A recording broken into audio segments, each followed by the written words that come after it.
Salut à tous et à toutes les amis, j'espère que vous allez tous très bien. On se retrouve pour une nouvelle vidéo assez spéciale où je vais vous expliquer tout simplement, comme vous l'avez vu au titre et à la miniature, pourquoi est-ce que selon moi l'OM réalisera une grande saison européenne 2022-2023. Je vais vous présenter les différentes raisons qui me poussent à croire à une belle saison européenne et sans trop tourner autour du pot, je vais vous parler de la première. C'est tout simplement le tirage au sort qui, comme vous l'avez vu sûrement, est très favorable. Je pense que vous l'attendiez, évidemment que c'est un bon tirage, on tombe sur Francfort qui n'a aucune expérience en Ligue des Champions. Alors certes, c'est vrai qu'ils ont remporté l'Europa League l'année dernière et en plus ils sortent d'un parcours vraiment pas dégueulasse. Je dis pas que c'est une mauvaise équipe, loin de là, mais c'était clairement la meilleure équipe du chapeau 1 à tirer, donc on peut s'estimer heureux d'être tombé sur eux. À côté de ça, on a le Sporting qui s'est qualifié en LDC l'année dernière, surtout grâce à ses éléments offensifs, mais malheureusement pour eux, c'est une équipe qui a baissé en qualité cette saison, en se privant notamment de Sarabia qui a fait une excellente saison dernière sous les couleurs du club, mais qui maintenant est retourné au PSG. Maintenant, ils ont plus beaucoup d'atouts offensifs, ils ont perdu en qualité et c'est vraiment pour moi donc l'équipe la plus faible du groupe. Donc déjà, théoriquement, l'OM est a priori au-dessus par rapport à ces deux équipes. Au minimum, je pense que sur 12 points possibles contre ces deux formations-là, tu peux en assurer 8 facilement. Donc pour chacune d'entre elles, une victoire à domicile et un match nul à l'extérieur. Maintenant, dernière équipe de cette poule qui est sûrement sur le papier la meilleure, Tottenham. Le club anglais compte des joueurs bien plus qualitatifs que l'OM sur le papier, ça y a pas photo. Ça va être très compliqué d'au moins faire un match nul au Vélodrome contre cette formation londonienne. En plus de ça, ils ont de l'expérience en Ligue des Champions, ils sont arrivés en finale en 2019, ensuite ils ont raté la compétition pendant plus de 2 ans, ils font leur retour. En plus de ça, avec une équipe plutôt remaniée dans l'ensemble lors de ce mercato, on pense notamment à l'arrivée phare de ce marché des transferts, celle de Richarlison. Ils sont coachés par Antonio Conte,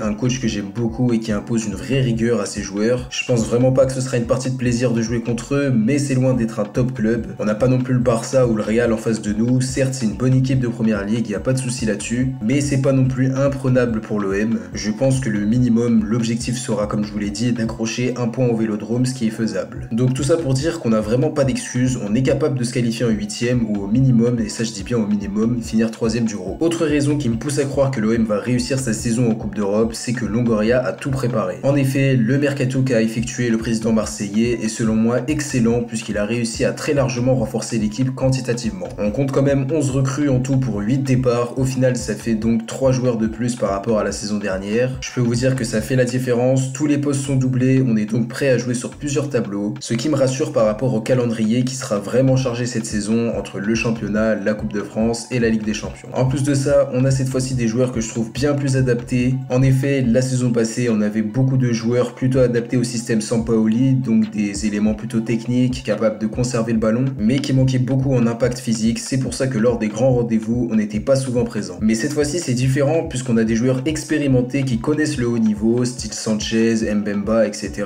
On a des joueurs qui sont adaptés à la Ligue des Champions tout simplement et qui ont l'expérience de cette Coupe d'Europe, ce qui est fondamental si tu veux vivre une belle épopée. Je pense que cette saison, ce sera un petit peu moins spectaculaire au niveau du style de jeu, mais en termes d'intensité, ce sera vraiment très différent par rapport à Sampaoli. Ce que je veux dire par là, c'est qu'on a une équipe qui est taillée pour jouer sur plusieurs tableaux et être compétitif, contrairement à la saison dernière où on privilégiait trop le jeu par rapport aux résultats. Maintenant, dernière raison qui me pousse à croire que l'OM va faire une grande saison en Coupe d'Europe, c'est que le bilan en Ligue des Champions, en Ligue Europa, voire même en Conference League, il est vraiment pitoyable pour un club comme l'OM. Notre dernière campagne en Europa League, c'est seulement une victoire en 6 matchs en phase de poule. Avant ça, on a eu une campagne en Ligue des Champions tout bonnement catastrophique, une seule victoire et 5 défaites. En 2018-2019, on se rappelle de la Ligue Europa mauvaise qu'on aura disputée, seulement 2 points possibles en 6 journées, dont une défaite remarquée contre l'Apollon Limassol, même si avant encore on a eu la finale d'Europa League perdue contre l'Atlético, seule satisfaction européenne du projet McCourt. C'est resté dans la tête des Marseillais, c'est véritablement un traumatisme ces différentes campagnes. Les joueurs le savent, ils n'ont pas le droit à l'erreur et doivent montrer qu'ils sont capables de briller sur la scène européenne. Je pense qu'ils auront cette pression positive sur les épaules et c'est pour ça que selon moi, ça va peser sur leur mental, leur envie de bien faire et même leur détermination à rendre fier tout un peuple. J'espère que les joueurs sauront montrer que ça a une utilité de se qualifier en LDC et que finalement ça ne sert pas à rien de finir sur le podium chaque année. Les supporters veulent des résultats en Europe et je pense que Longoria l'a très bien compris, ça m'étonnerait vraiment pas qu'il le fasse clairement savoir aux joueurs. Donc pour résumer, on a une poule qui est prenable, on a un mercato qui a été excellent et on a des joueurs qui sont taillés pour la compétition et qui ont tout pour faire de l'équipe la surprise de cette compétition. De plus, et ça c'est la raison que je préfère, l'OM doit rendre fier les Marseillais cette saison en Coupe d'Europe, c'est très important. Et c'est sur ce topo qu'on se quitte, j'espère que la vidéo vous aura aura plu. N'hésitez pas à me dire en commentaire si vous êtes d'accord avec mon point de vue. On se retrouve très vite en tout cas pour une prochaine vidéo. D'ici là, prenez soin de vous. C'était Kalash OM. Ciao à tous.